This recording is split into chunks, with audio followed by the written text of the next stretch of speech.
This is GM Word of the Week, and I'm Fiddleback. Feast. We here at the Word of the Week love Christmas. Well, some of us love Christmas. We're willing to bet one of us actually plays the Christmas Carol backwards every year so that it has a happy ending. And it isn't the former accountant. Bah humbug. Anyway, we who write the scripts here at the Word of the Week can definitively say that we love Christmas.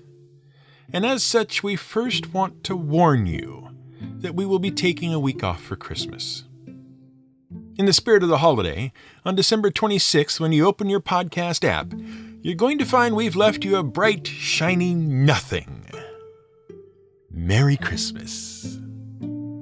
And if you don't celebrate Christmas, at least we didn't cheat you out of a Christmas gift. Either way, we will see you in the new year. And now to start for real. We here at the Word of the Week love Christmas. Music. At least we love Christmas music now that technology allows us to do all of our Christmas shopping at home with a nice cup of cocoa and listen to only the music we like in small, manageable chunks, rather than listen to the same horrendous cover of Winter Wonderland by Carly Rae, Jasper Cyrus, or the M&Ms, or whoever it is you kids listen to these days. And we like our Christmas music traditional.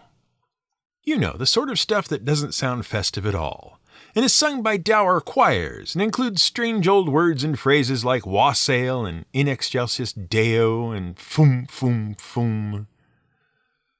And our absolute favorite of them all is Good King Wenceslas. We love that song, and it has an excellent story. Or it would, if anyone ever got beyond the first verse. Seriously, people, if you're going to sing the song, finish it.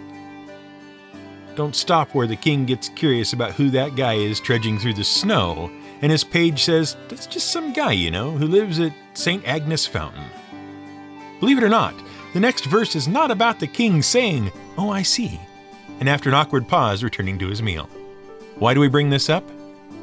Well, we bring it up for a couple of reasons. Apart from the fact that Christmas is a week away and we have to do some sort of Christmas episode, and we absolutely love that song. First of all, we bring it up because, although the carol's lyrics were written properly in 1853 by an English hymn writer named John Mason Nail, it actually tells a story about a legendary king with divine powers who lived between 907 and 935 CE, and is therefore basically the story of a D&D cleric turned ruler. Second of all, we bring it up because of the Feast of Stephen, and how important the concept of feasts were in the Middle Ages. But let's talk about Good King Wenceslas first. Or to give him his proper name, Saint Zvati Vaslav I, the Duke of Bohemia. Yes, seriously, that's his actual name. He was known as Vaslav the Good. And if you noticed that his life seemed to be a little short when we gave those dates in the paragraph before, that's because he had the bad luck to have a younger brother named Boleslav the Cruel. And those names just sort of prove that A, parents do play favorites, and B, parents are extremely short-sighted when naming their children. Bohemia was a duchy, that is, it was a state ruled by a duke. Back in the 9th century BCE, the Przemyslid family ruled the city of Prague and the surrounding regions, an area that had been settled by a tribe of Slavs known as the Czech. And that's why, if you're looking for Bohemia on a modern map, you'll actually be looking for the Czech Republic. Gradually, the family expanded its holdings until it ruled the entirety of a valley known as the Bohemian Basin. And Bohemia and Prague had two significant advantages at the time. First, the terrain around the Bohemian Basin protected it from the expanding Frankish kingdom. And second, vital trade routes that connected Europe with Asia Minor and the Middle East ran through Prague. And thus it was a center of trade and commerce. Consequently, the city was extremely wealthy. Centuries later, the Przemyslid dynasty would rule the kingdom Bohemia, Moravia, most of Poland, and even portions of Hungary. But during the time period we're talking about, they had the Duchy of Bohemia. By the way, if you're curious about whether the word Bohemian has anything to do with the name of this particular duchy and eventual kingdom, we can tell you yes, absolutely. The word, as a descriptor, was coined in the mid-1800s. At the time, it didn't simply refer to a starving artist living a carefree existence while struggling with AIDS and drug addiction and singing about how terrible it was for artists to sell out just to pay the rent, while ironically selling out every seat in a Broadway theater. At the time, the word didn't just refer to a carefree artist. It specifically referred to someone who flouted cultural norms and lived an unconventional life of free wandering. The word was a slur, and it was synonymous with gypsies. And that's because in France in the 1500s, people thought that the Roma gypsies were actually pilgrims from the Slavic kingdom of Bohemia. Incidentally, if you like to play Rent, you should consider checking out the Puccini opera La Bohème, which is about a pair of starving artists who can't pay their sellout landlord, and then one of them falls in love with another struggling artist who shows up because she needs a match to light a candle, and then they go to a cafe with a bunch of their friends and sing about what a good life they have, all starving and stuff, because at least they have their principles. Does that sound familiar at all? But we digress. Bohemians. Bohemia, Václav the Good King Wenceslas. Right, let's talk about the carol first, and then talk about the real Duke. In the carol, good King Wenceslas is looking out the window after enjoying his traditional meal during the feast of St. Stephen, which is traditionally celebrated on either December 26th or December 27th, depending on which denomination of Christianity is doing the celebrating. He spies a peasant, struggling through the bitter cold and snow to gather firewood. The king asks his page to gather up the food left from the feast and some good firewood and accompany him. They go out to find the peasant in the hopes of helping him get back home and giving him firewood and a good meal. But the winter weather grows fierce. While the king strides boldly through the snow, the page is flagging, and he begs the king to stop. So the king treads a deep path in the snow and tells the page to follow in his wake. And when the page does, he finds that the king's footsteps have imbued the ground with divine warmth. Or rather, the Holy Spirit, acting through the good king due to his charitable act, has warmed the ground so the page can continue. The message is that charitable deeds bless those who do them. Now, this charitable act was actually a common tradition for the day after Christmas. The Feast of St. Stephen, also known as the second day of Christmas, was and still is a popular holiday in Germany, Austria, Finland, and the Czech Republic, and migrated to the United Kingdom as well, where it became Boxing Day. Sort of. That's a complicated story for another time. Nowadays, though, in the United Kingdom, the day is mainly celebrated by the start of huge post-Christmas sales at various retail outlets known as a spree. But, getting back to Václav the Good, and we should note that the name Václav is Germanized as Wenzel, and he was a Slav, hence Wenceslav, and gradually Wenceslas.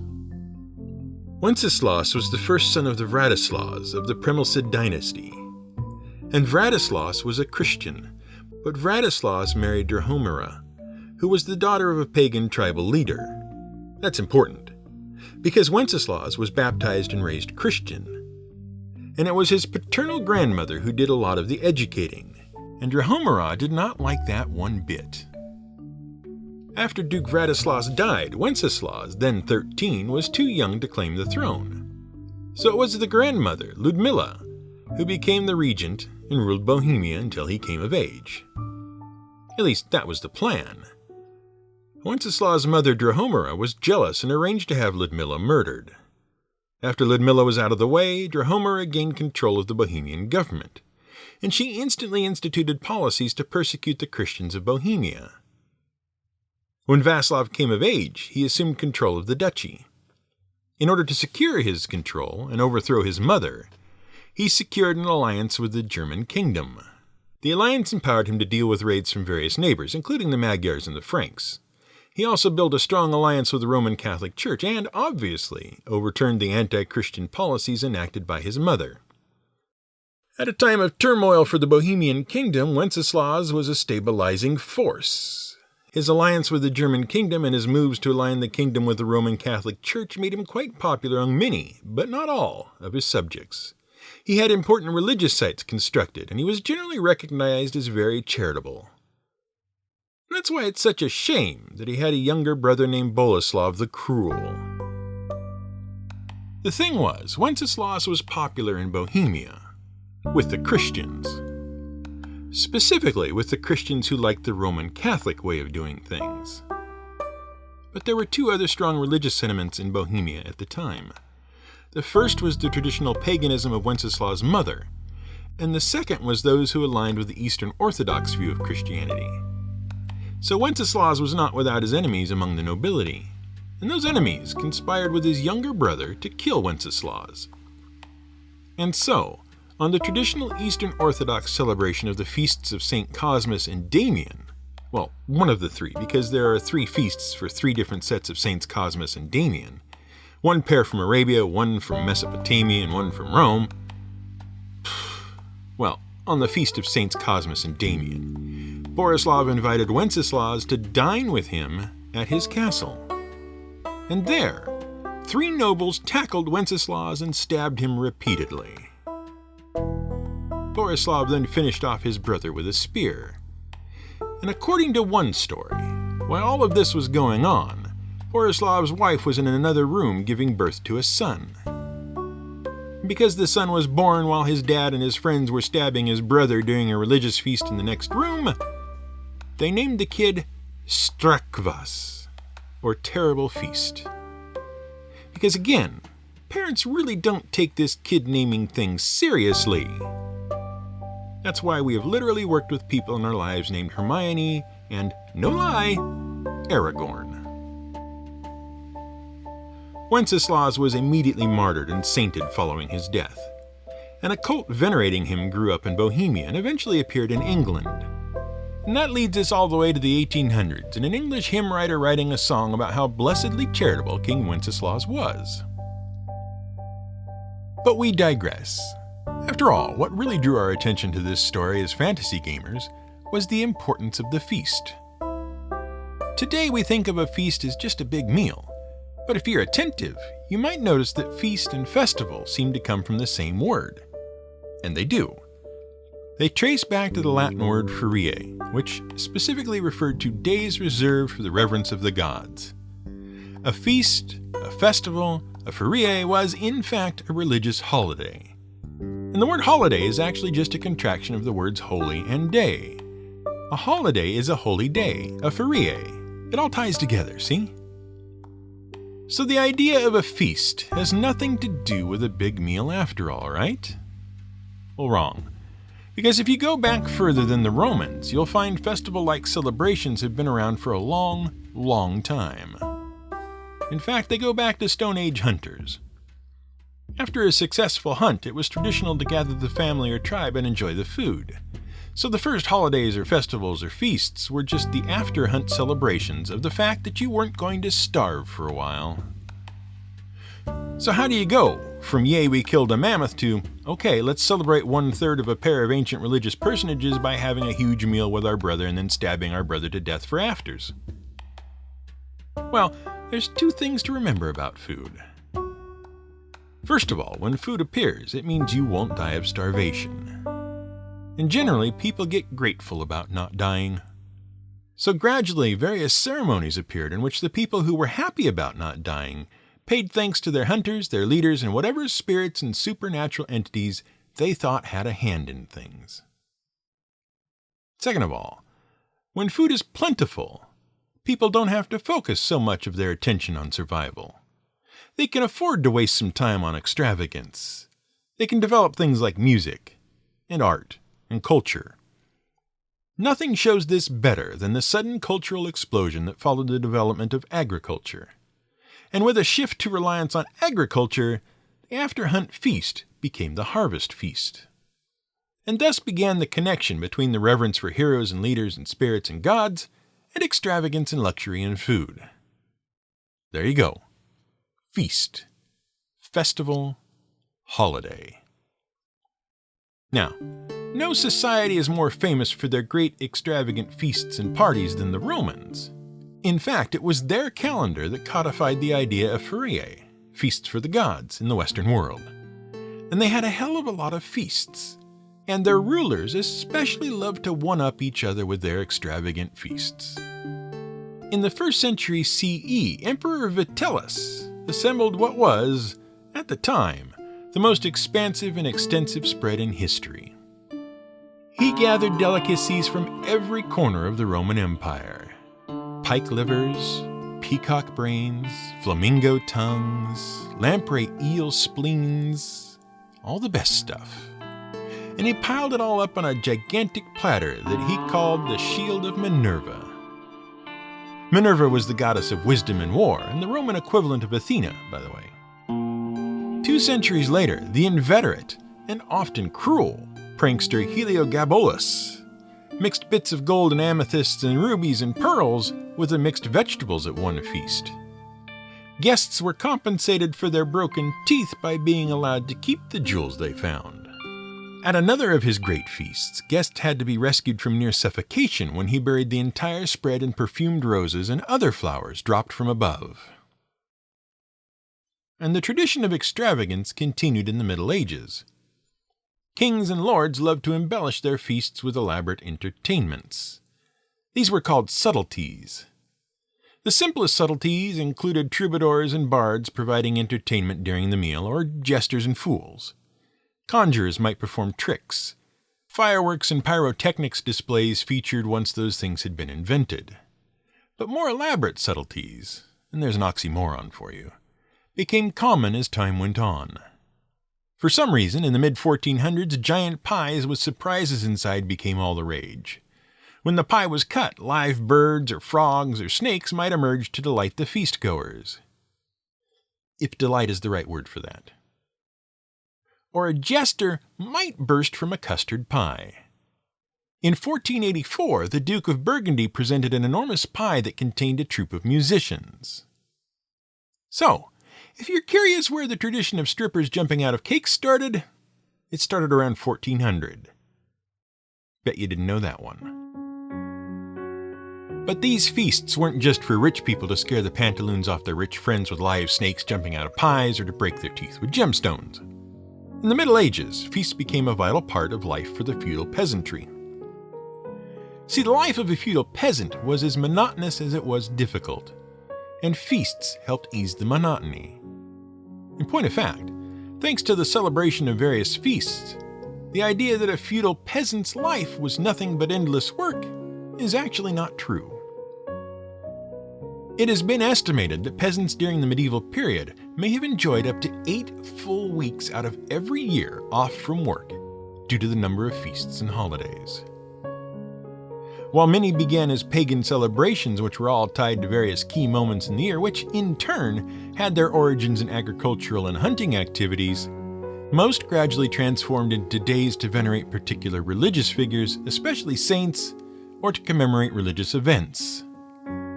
In February was the feast of St. Valentine. In March you had the various holy days surrounding Easter. In April there was All Fool's Day. In May there was May Day. In June, peasants celebrated Midsummer Eve and various festivals commemorating local heroes and patron saints. These festivals were all lumped together as feasts of fire, because after reenacting heroic stories, the peasants would often pile up bones to burn in reverence, which is where the tradition of celebrating summer holidays with bonfires, or bonefires as they were called, came from. In July, you might celebrate St. Swithin's Day. In August, there was the Loaf Mass, or Lammas Day, which celebrated the first wheat harvest of the year. September featured the Feast of St. Michael.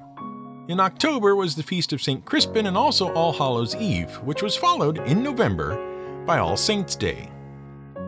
November, which was known as Blood Month because it was when fresh meat was generally smoked, salted, cured, and dried for storage and consumption throughout the winter, November also featured St. Martin's Feast. And these are just a sampler. because different locations across Europe also had a grab bag of local feasts and festivals to celebrate. And of course, we left out the big one, December and January, because it was during the dreariest and hardest time of the year that the biggest and best of all festivals was needed to raise the spirits. The celebration began with Christmas, of course, or rather the first day of Christmas, and it ended 12 days later on the aptly named 12th day, January the 6th, which is commonly referred to these days as Little Christmas, and in some Christian traditions commemorates the arrival of the three magi at the cribside of the newborn Savior Jesus. These 12 days also encompassed the night of first gifts, which was also the celebration of the New Year and involved giving gifts. Plough Monday also fell during this time. On Plough Monday, the village's land would be broken for the first time in the new year, and the farmers would have plough races. Meanwhile, the children of the village might play fool plough. They'd drag a plough from house to house and ask for pennies. If the owner gave them a penny, they'd go away. If not, they'd plough up the ground in front of the house's door. During the 12-day celebration of Christmas, it was customary for the local lord to reward his peasants for their work for the year, as well as his servants. He'd present peasants and servants with gifts of food, drink, and clothing. He might also give firewood, including large logs that would be burned throughout the Christmas celebration.